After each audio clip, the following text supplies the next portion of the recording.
Politicians and celebrities make deals behind closed doors, promises broken, and their income soars. Hidden agendas run the grand parade, in the circus choose to masquerade. Believe me, I wouldn't lie. I've been given money, power, and fame to keep you in line.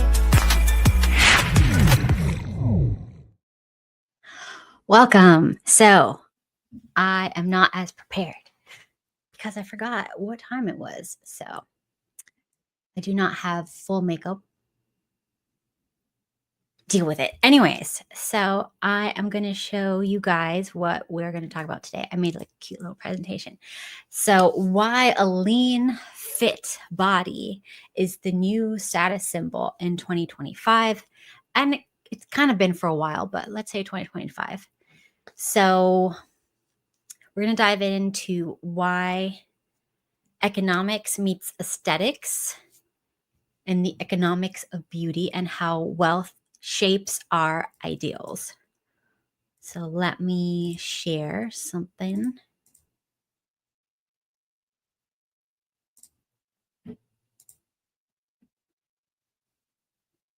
Okay. No, this is not. Oh, no. Okay, whatever. I have to do it this way.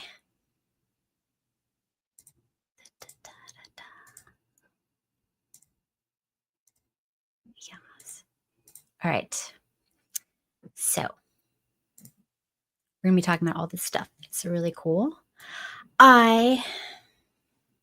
So the concept of the physical ideals often correlates with socioeconomic status, reflecting what is the hardest for the poor individuals or lower middle class or middle class, like, most of us, what's harder for us to achieve.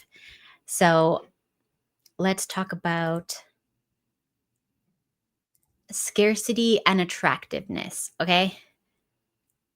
For one, when we have times of food scarcity, in environments where the food is scarce, being overweight or at least a little curvy, more curvy, right? So if you come from a very poor area or if the economy is really bad, you're going to be generally the population is going to be attractive to more curvier women and a little bit plumper men because it's a biological signal that they're able to get food or that they're more like they are more strong and healthy.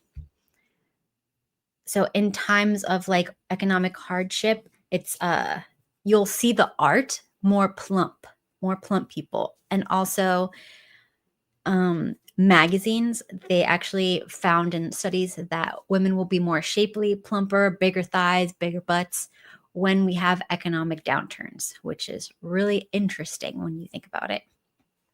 So not only is that, but also there's two things going on. When we're really starving, we're more physically attracted to people who are plumper, right? But whatever's harder to get, like if you can't get money, it's harder to get more plump. If you can eat, if you're in a calorie abundance, then it's harder to get thin. So then thin becomes the highest status. So let's talk about muscular ideals, right? Steroids versus natural fitness. Now, the overly muscular steroid-induced physique is often seen in bodybuilding. It's not as appealing to many women as the lean, athletic look, which requires the disciplined diet, training, and a lot of time. Plus, you need to have really low stress to maintain that. So what does that mean? So it's a lot less accessible to those with fewer resources.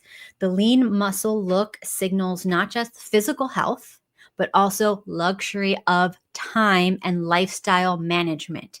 These are markers of high social status. These are the hardest things to get. So you can have someone who has millions and millions and millions of dollars, right?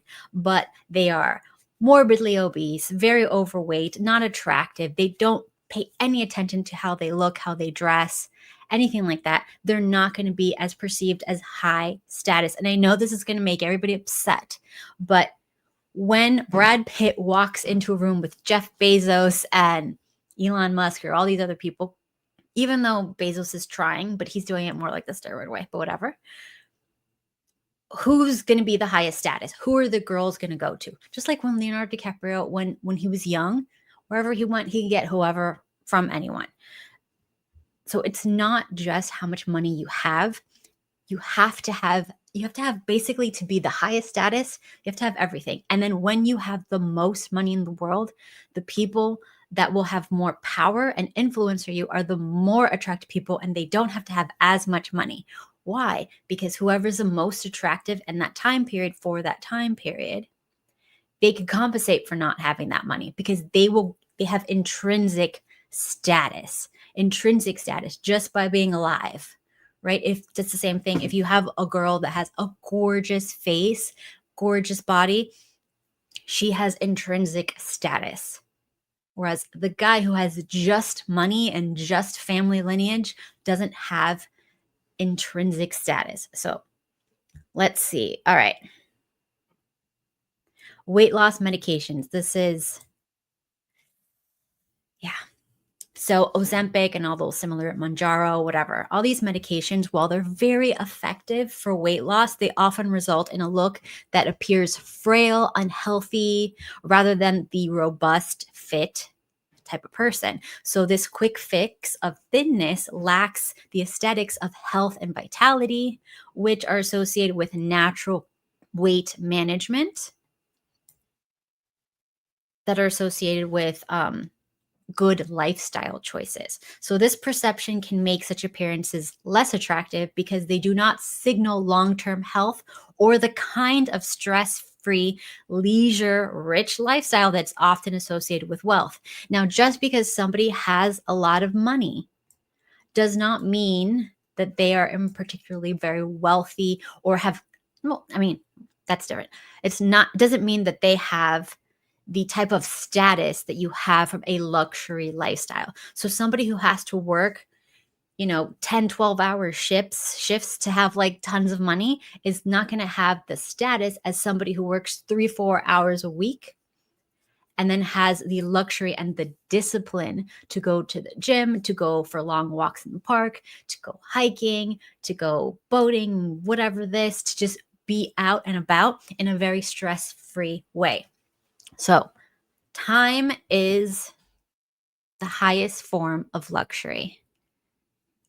Leisure equals fitness. The less stressed out you are, the more time you have to work on yourself, what you look like, and how you can make yourself look better. Now, this is not to make everybody feel bad because none of us really have time as a luxury. It's just to say, look, this is how you can signal status over someone that has money, which we don't have, is if we can be disciplined enough to do the hard thing that most people, even with money and financial resources, cannot do because they do not have time as a resource. We can do that if we just discipline ourselves a little bit more. So instead of going out to eat with your friends that eat a lot of junk, we could be eating at home, eating very regimented, and making sure that we go outside and we get fresh air, sun, relaxing time in nature. The more time in nature you are, the less stress you're going to be under, and the more your body's going to be able to release any excess weight. And it's also going to make you healthier.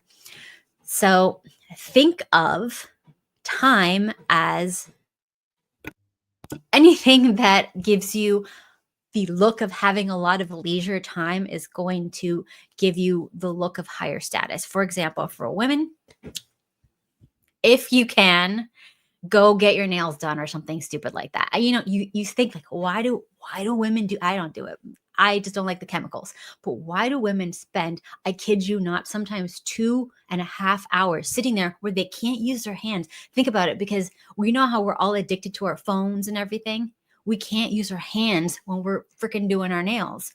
Why would a woman go through that kind of mental torture to be freaking bored out of her mind just to get her stupid nails done? Why? Because it signals time as a luxury. It signals leisure. It signals I have the time to literally do nothing for an hour and a half. just so I can signal to all you other chicks I'm higher status. That's all it is. That's all it's ever been. Yes, it is madness. And hey, everybody, how you doing? So anyways, I just want you guys to think about that when you're looking like, how can I make myself, like, let's say you're like dating, or you want to get like, you want to network with people that have more money than you. And you're like, well, I don't have as much money. So how can I show them that I'm valuable to be around and that I have like enough status to like bring value to their lives?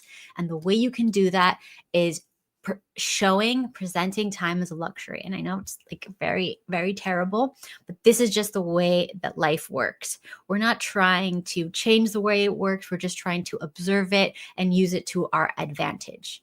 So the wealthiest man who lacks time and discipline to maintain physical health might be viewed as having a lower status compared to their equally wealthy or less wealthy counterparts that have the time to work on these things, right? Because health is a form of wealth in and of itself.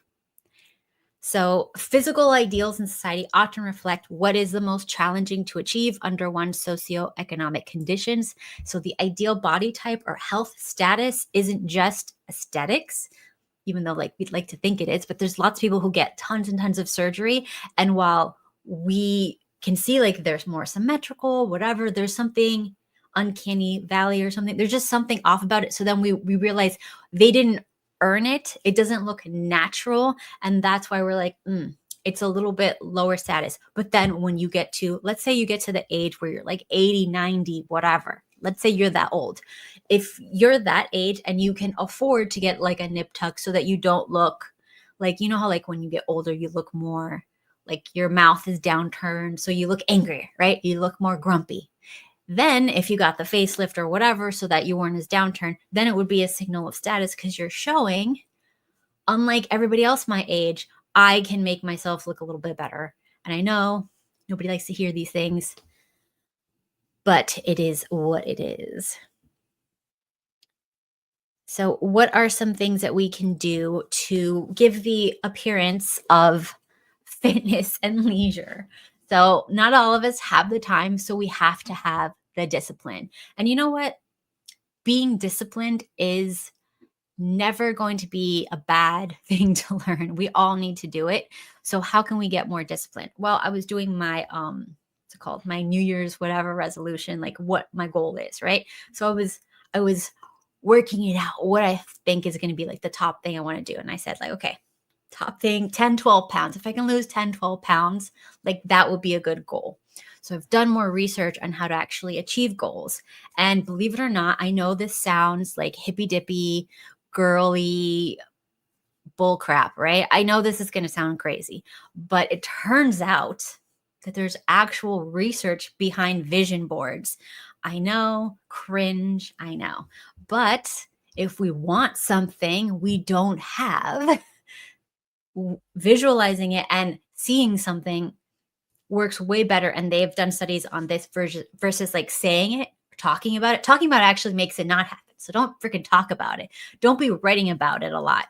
Writing and talking, no, throw those away. What you have to do is look at what you want and then in your mind, visualize in your mind as well as see it in front of you with whatever vision board you have. Visualize yourself doing the thing, enjoying the fruits of your labor, and then you're going to be more likely to achieve it. That's what they found in studies to be the highest way that you can achieve things. So I am like, okay, I had written everything down. Everything was looking good. Now I'm like, nope, I got to scratch this. I'm going to make one of those vision boards. And this was like a CIA guy talking about it too. Like I heard it multiple places. So like these are dudes that are like, you know, the top of their field in like psyops and like, you know, they said MK Ultra, you know, all the weird shit I'm into. So these are the people they're telling you it's a vision board. So we're going to do vision boards. So I'm going to make my vision board. I'm going to make not just the end result. So I'm going to put like me fit, my ideal fit body weight. Maybe I'll put my head on somebody else's body, just get the visual and then like, boom, print that out, put that on the vision board. And then I'm going to also put the steps that I'm going to take to achieve those things, the foods that I'm going to eat, the healthy food. So like the steak and broccoli, like things like that, right? So I'm going to visualize these things I'm going to do that are get me to the results. I'm going to put some Pilates garbage over there because chicks look great when they do that. They get lean muscle, and it's a non-stressful thing. I'm going to have pictures of me walking casually, in nature. So I'm going to go for long walks in nature with trees, which is going to lower the cortisol, which is going to make the weight drop off, which is also going to get you some sun, which is going to also heat up your mitochondria. All these things that we need to be doing that we're not doing because we're indoors too much, which is really causing a lot of our problems. A lot of the problems come from, number one, sitting, and number two, not going outside. These are the two worst things you can do for your health and your looks: sitting and not being outside every day in the sun and walking around. So yeah, number three would be walking. So if we can just do those three things, we're going to get the health and wellness that we desire. So what I want you guys to do is to put vision boards up. Get your little head, go on Canva. I think it's free. Go on Canva, put like a body that you want, that you think is like, I can visualize this. I can see this happening. Put that little head on that body, print it out, print it, and put it everywhere. Going crazy with that. Print out all the meals that you're going to eat, all the exercises that you are going to do to get this body. And you cannot talk about it. Talking about it is going to make it not happen. We're not talking about it. We're not getting the dopamine without doing the actions, okay? That's going to stunt and stop your ability to do something. People who talk about what they're going to do never do anything. So start doing, start visualizing, start looking at things. And that's how we're going to make it happen in 2025. We are okay. Yes. Okay. I mean, if that's what you want to look like, I mean, I'm okay with that. Jesus. I'm definitely not pale. I'm definitely pale for what I should be, though. Freaking Imperious. Oh, actually, I have something for Imperious. Hold on. Since he stopped by. There's his little animation. Whenever he stops by, we gotta give him a little hello. Yes. That's what you look like anyways, honey. Actually, I just showed you what you look like. So you gotta yeah. Anyways. So what oh my gosh. So what are you guys going to visualize yourself as to achieve your goals this year? And remember, we're not starting until spring. That's when you start new habits, because that's when there's renewal, and you don't want to stress yourself out in winter because it's a time of rest and relaxation. They don't know. So you'll be here even after a nuclear blast, I guess. We have to just deal with this. Anyways, let's see. Was there anything else I wanted to talk about? Okay, let me think. So yeah, I've seen a lot of guys telling other guys, going back to I don't have like a picture for it, but going back to the hyper muscular look that guys tend to like in other guys, that is the same as liking a hyper sexualized look for females. That's because you guys take it to the extreme. You're like, well, girls like muscles, get the biggest, bulkiest, freaking hugest, and be ginormous. Girls don't actually like that. The look that they like is lean and long. The perfect phenotype of a male physique would probably be more like, what's that guy from Psycho, that movie Psycho? Like everybody knows those memes. They pop up everywhere. That's what you want. Lean muscle, long and lean. And that's the type of muscle that you get with no stress. So you have to release your stress. Women do not want a Tarzan looking man. Women who are traumatized and become hyper masculinized, they like extreme muscles because they want the extreme of what they didn't have. They've only been around weak men, therefore they become very strong, domineering women. So in order to calm a very strong, domineering woman, you need a very hyper, almost like other end of the spectrum, kind of like cartoonishly masculine. And also, these women don't really know what a masculine man looks like. So they're kind of the same as guys, not knowing how to be masculine. They're like, what do chicks want? These chicks are like, what's a masculine dude? So they go for the extreme because they do not realize nuance. So, but we don't want that. We want someone who's mentally stable, and they're going to want the long, lean muscle. Also, these hyper whatever masculine dudes, they get that way with steroids. You do not want steroids in your body. This is not a good look. It's going to shrink things. It's going to make it hard to perform. Please do not think that that's a magic bullet. The same thing with taking testosterone. People don't know this, but it can make it hard for you to have kids. It can make it hard for you to want to have kids and, make them. So just look into these things before, and please, there's no magic bullet. There's no easy way out. Everything requires time as a luxury. It requires time and waiting. No, I'm not saying scrawny. No, nobody wants. Why do you guys go to extremes? Either he's emaciated or a freaking Hulk. There's something in the middle, and it's called normal. People want normal. You guys are crazy. Anyways, so we're gonna do that. We're also, swimmer's body. Yeah, like who was that swimmer? I don't know. He did marijuana or something one time. This was a long time ago, so I don't know if anybody remembers him. Michael Phelps, right? Is that the guy? I feel like that's the name. Anyways, yeah, that's a good body type. Long, lean muscles. That body type is not made with steroids. That's actually made by going outside. I know. Sorry. But remember, leisure, fitness. You want to incorporate leisure and fitness together in order to achieve your goals. Other things that signal time as a luxury, anything that takes a ridiculous amount of time to do is a signal of luxury to people. So, for example, for girls, it's the nails. It could also be bleaching their hair. I know you guys don't want to understand this because it's really annoying, and I don't like it either. Girls who have perfectly beautiful hair colors that contrast with their skin and make them look freaking gorgeous will completely bleach their hair, because bleaching your hair is the most expensive procedure that you could do in a salon.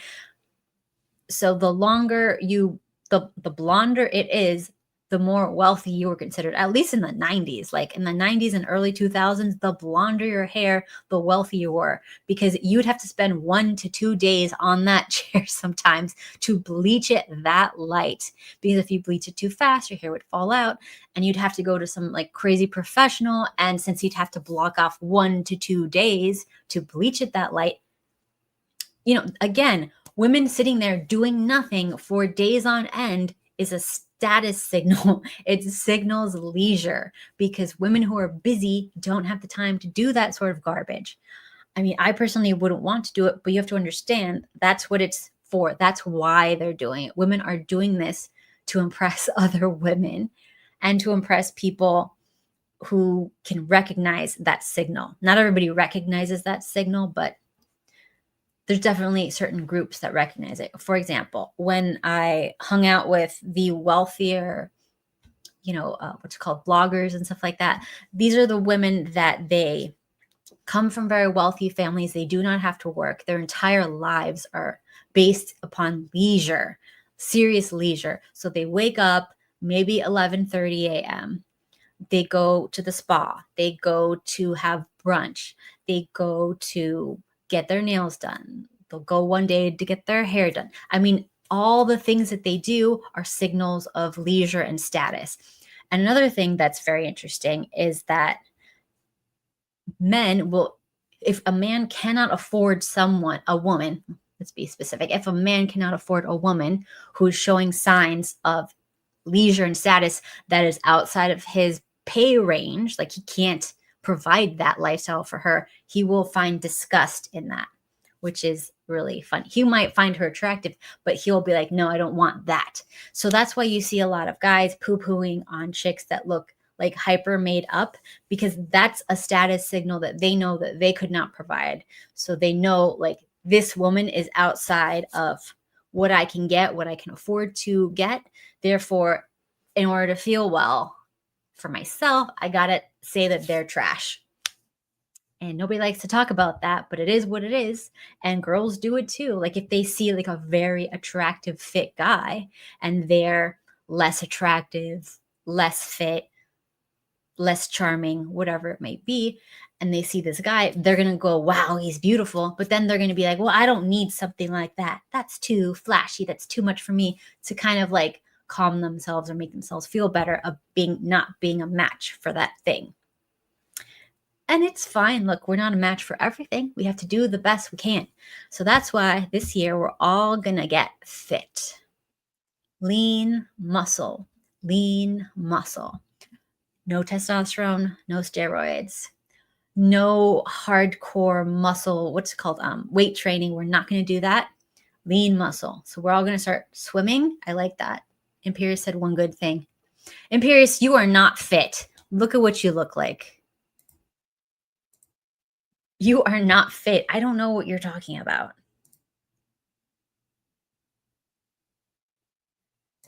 What are you talking about? High maintenance dream boards. What? Oh my gosh. Anyways, so this is what we're going to do going forward. I am going to create my vision board. And if you're in the Discord, and I think you should all go hang out in the Discord, I want you guys to make your little vision boards and share them with us because it will be fun. It'll be fun, okay? We can do this as a group of fun people that like to do things. We all want to get either fit or, I don't know, maybe you guys want to get rich. Make a vision board for that. I don't care. Whatever it is you guys want to do, we're going to do it 2025. So you have from now until March to think about it and make your vision boards. And then on March 1st-ish, we're going to do something with more. I'm going to get some more research on how to achieve stuff. Roaches can get fat. I smushed a very juicy one the other day outside. Anyways, it's Miami. What shampoo and conditioner do I use? Let me find that before I forget. Let me see what it's called. Hold on. Let me take this off until I find it.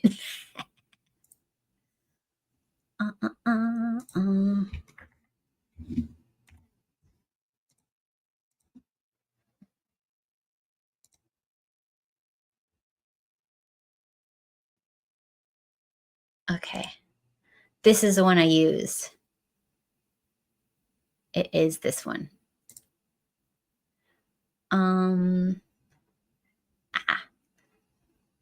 Raw and wild craftic, blah, blah, blah, blah, blah, blah. This. And I also use their conditioner, which is not here, but you could find it if you figure it out.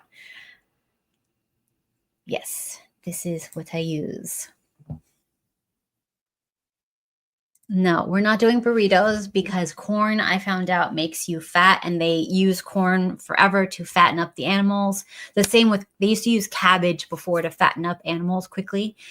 And then corn and soy they used after that. So we're not going to have burritos because I don't want to have corn and soy ever again. So we're going to avoid that. Anyways, unless anybody has any questions, that's all I have for today. I don't want you guys to get depressed. So let's see. Okay, so just remember the ideal body type or health status. It's not just about aesthetics, but it's also signaling one's place in the social hierarchy. where health, time for leisure, and the appearance of a natural fitness are all intertwined with perceptions of wealth and status. So subscribe to stay up to it with all of the, I think I'm doing like daily, at least during the week, I'm doing daily updates. And make sure you like the post and drop a comment below with your thoughts and share any example that you guys have seen about economic conditions directly affecting the beauty standards of the time. And have you guys seen a shift in what is considered attractive over the years? Because I know with like Ozempic and stuff, like at first everybody's like, wow, look how thin everyone is, and everybody's super like jealous and talking about wanting to get on Ozempic. And then after a while, people started going, these people who are on Ozempic look sickly. And then people stopped wanting to get it, which is a good thing, except for the morbidly obese who should get on it. People who are just a little bit overweight, they should not get on it, because they're the ones who are more likely to become the very sickly looking ones. And you don't want sunken cheeks, and you don't want all this stuff. Oh my gosh. Yes, you can use it. It's imperious. What? Anyways, so I think that's all I have for you guys today. I'm going to be back probably tomorrow I have a podcast tomorrow, like with a guest. We're going to be talking about microdosing, psychedelics, and stuff like that. So if you guys are interested in that stuff, I will be doing it tomorrow, and I should be posting it soon. And you guys should listen to the podcasts I do with experts every now and then, because those are really good too. And for some reason, you guys don't watch them as much as you watch me talking crap. So why? So anyways, I will see you guys next time. Like, subscribe, and if anyone wants to do a stream next week, let me know, because I want, like, you know, people to come on every now and then, except Simperius. Please. No. Thanks, and have a great night. Bye, guys. Start the revolution, let the truth begin. Wake up, defeating lies. Control the media's got you hypnotized. Trust authority, they'll take your soul. Break the chains, find your own control. Wake